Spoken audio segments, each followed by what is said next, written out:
વરસાદ થતાની સાથે ગાળા ગામના જે ખેડૂતો છે તેની મુશ્કેલીમાં વધારો થયો છે। ત્યારે નેશનલ હાઈવેના બાજુમાં આવેલા જે ખેતરો છે તેમાં પાણી ભરાઈ ગયા છે। ત્યારે ક્યાંક ને ક્યાંક ખેડૂતોનું એવું કહેવું છે કે જે ગટર છે તેમાં પાણીનો નિકાલ થતો નથી અને તે પાણી જે છે તે ખેતરોમાં ફરી વળે છે।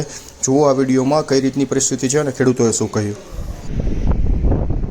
નેશનલ હાઈવેની બેદરકારીથી ગટરની સાફ કરવી નથી અને નેશનલ હાઈવેની ગટરના પાણી અમારા ખેતર ભરીથી 200 વીઘા જમીન ઉપર આમને પાણીની ભરેલી હોય। આજ 5 વર્ષ થઈ ગયા, કોઈ એની ગટરું પૂરી સફાઈ કરતા નથી અને આ બધી નુકસાની અમને ખેડૂતોને આવે। બિયારણ વાવી, ખાતી અકવી, નિંદામણ કરી, મૂકા કરી પકડે અમારા ખેતર આટલા કપા થઈને પચાઈ પતી જાય। આજે 5મું ભરાય, હજી તો આ વરસાદ ચાલુ થયો છે ત્યાં પાણી ભરાનું હજી તો આખું ચોમાસું બાકી છે। તો એને ગટરનું સફાઈ એને કરવી જોઈએ, બધી પાણીનો નિકાસ એની ફરજમાં આવે કરવાનો કે નેશનલ હાઈવેની ગટરનું પાણી અમારા ખેતરમાં ન આવવું એવી અમે વિનંતી કરી।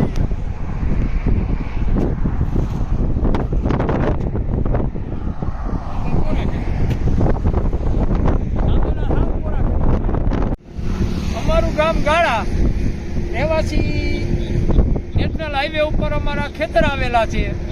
હાઈવે વાળાની 4 થી 5 વર્ષ સુધી અમે રજૂઆત કરી અરજી કરી ઓરે રજૂઆત કરી અરજી કરી।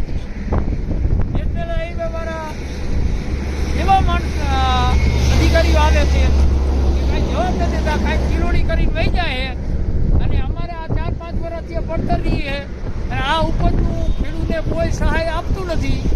તો આનું વાવેતર કરવું કે શું કરવું એ અમને કાંઈ ખબર પડતું નથી। અમે ગાળા ગામના રહેવાસી હઈ, નેશનલ હાઈવે 8 ઉપર અમારા ખેતર આવે છે।